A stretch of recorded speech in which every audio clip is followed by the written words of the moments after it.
fundamentales de la idea de lo que ha sido este proceso de construcción de una idea de territorio, y más bien dejar para que al final conversemos un poco, si es posible, y en esa conversación poder ampliar algunos de los elementos que, repito, voy a presentar de manera muy general en esta presentación. Yo quisiera empezar pidiéndoles que me permitan y que me disculpen por hacerlo así, pero me pareció la mejor forma de hacerlo. En presentar algunos de los proyectos y de los programas y de las investigaciones fundamentales sobre las cuales hemos venido trabajando y a partir de las cuales hemos tratado de construir una visión y una concepción de lo que es la relación entre territorio y paisaje y las implicaciones que tiene para la generación de política pública y para la interpretación de las relaciones entre los seres humanos consigo mismos, con los demás seres humanos y con la naturaleza. En principio, en primer lugar, nosotros iniciamos este trabajo desde el programa de Ecología Histórica de la Universidad Nacional de Colombia, que a su vez formó años más tarde el Programa Universitario de Estudios sobre Movilidad Humana. Hoy en día el programa tiene un solo nombre, se llama Programa de Ecología Histórica de Movilidad Humana, y tiene algunos principios fundamentales a los cuales hemos tratado de ser fieles a lo largo de estos 20 años de trabajo. En primer lugar está el principio de unidad de la naturaleza, al que me voy a referir un poco más en detalle en unos minutos, pero que en principio parte del rechazo a la separación entre mente y cuerpo, que está a la base de todos los errores epistemológicos que tienen que ver con la interpretación de la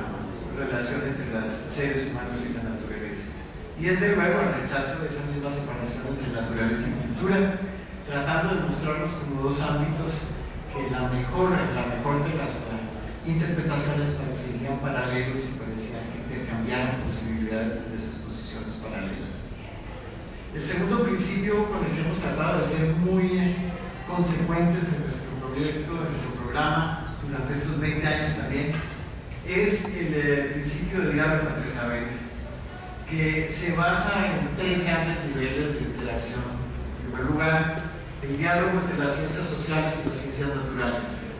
No es casual que el programa de Ecología Histórica lo fundamos entre un químico dedicado al estudio de suelos, de la ecología, y un antropólogo. Y nos obligó, desde luego, a tratar de investigar y a buscar la posibilidad de generar entre todos lenguajes comunes, desde los cuales pudiéramos entendernos con claridad,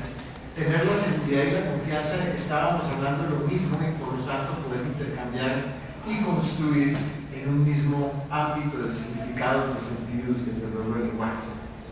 Pero al mismo tiempo también hacer la dificultosísima labor de permitir que los investigadores de las ciencias duras pudieran discutir con nosotros en el mismo nivel y con el mismo respeto de lado a lado el tipo de investigaciones, el tipo de datos que producíamos, tratando también de generar el respeto necesario a la objetividad y a la creación específica de los datos y a la confiabilidad de los datos por parte de las ciencias sociales. Una vez logramos ese primer paso y logramos discutir sobre algunos de los conceptos fundamentales y cantidades de conceptos que venían desde las ciencias naturales en su gran mayoría y de las ciencias sociales le han dado un sentido y una utilización completamente distinta. Intentamos entonces revalorar un diálogo entre científicos, universitarios, académicos, con lo que llamamos las epistemologías locales, el conocimiento local y la capacidad de las comunidades locales para explicar de manera clara, concreta, mediante diferentes procesos de comunicación, la manera como conciben sus relaciones con el entorno y la manera como conciben sus relaciones con la historia y la manera como interpretan, significan y valorizan permanentemente ese tipo de relaciones. En ese sentido, integramos entonces las epistemologías locales no como el campo de investigación para la universidad y para la academia, sino como el campo en el cual nosotros aprendemos en una relación de igual a igual con los sabios locales y con esa sabiduría generada a través del tiempo y desde luego explicada por mecanismos, por canales y por formas de comunicación que tuvimos que empezar a entender como parte misma de este proceso. Y por último, el tercer principio que nos guía, que es el principio de injerencia política, tiene una importancia muy grande en la necesidad de generar un diálogo. También tuvimos que aprender a hacer el diálogo con lo que llamamos los saberes burocráticos, que forman parte de la manera como se generan lenguajes, como se generan rituales, como se generan maneras de comunicación por parte del sector de la sociedad, de los funcionarios que tienen la labor de convertir en política pública,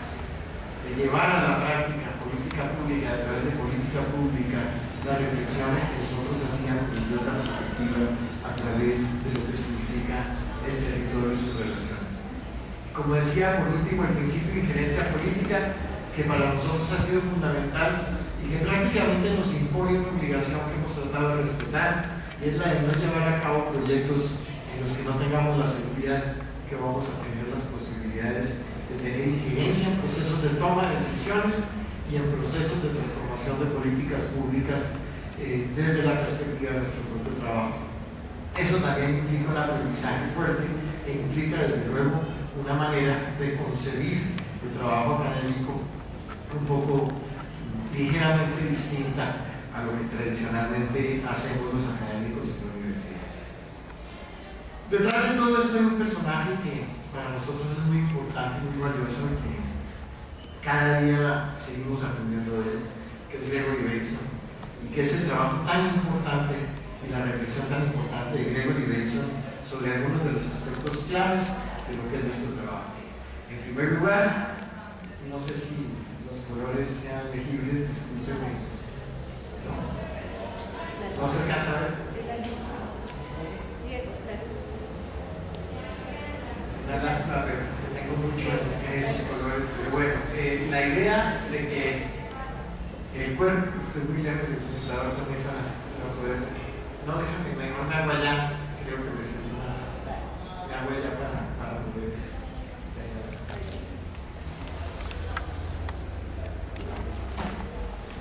Estaba fallando entonces. La idea de que el cuerpo y la mente son entidades separadas tiene su fuente más importante en el trabajo de Descartes, naturalmente, y que lo llevó a cabo para salvarse de la Inquisición. Una idea cristiana que buscaba justificar la vida eterna y que al justificar la vida eterna necesitaba, desde luego, separar el cuerpo de la mente y darle vidas distintas y permitir una explicación que fuera lógica desde la perspectiva católica y cristiana de hace 200 años. Gregory Bateson nos plantea de una manera muy interesante, que vamos a ver en un rato con más detalle también, un cambio en la concepción de la relación de los seres humanos con los demás sistemas con los cuales nos encontramos los seres humanos, y nos plantea una visión